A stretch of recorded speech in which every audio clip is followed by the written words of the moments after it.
Erokamano oko wadhi nyime kama riwruoge makedo ne ratich oganda omedo nyiso luoro margi kaluwore gi kweth njore momedore kodong' higa achiel to ibago yiero maduong'.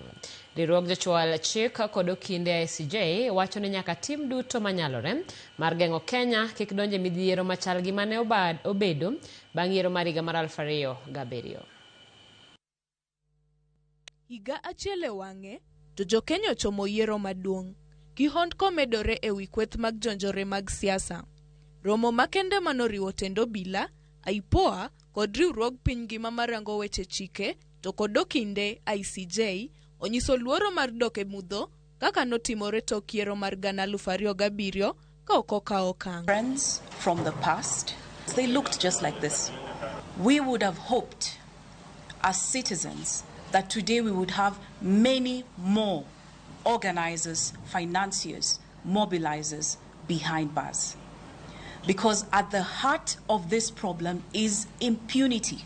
IPOA korka korgi wacho ni gibeda kicha e geng'o jonjore mapango maundu. We have been able to identify areas that we think the police can implement so that can improve in terms of addressing the issue of goonism. Kata kamano, tend obila mapachoka wacho ni ma en midhiero maduong' ka jawach e lo obila Mushiri Nyaga wacho ni paro mathoth dwarore konye midhiero no. The area of goonism is really not entirely a police matter.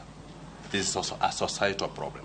The continued mapping of goons and areas is currently underway because we've been able to also identify and say we have very high and moderate situations when it comes to goons as we move towards the general election. Now, there's a special team that has been tasked to give us an answer at the DCI headquarters. We are not satisfied. We feel exposed as citizens and as a country. We're asking questions of the duty bearers. We want to see more action. We want to see tangible results.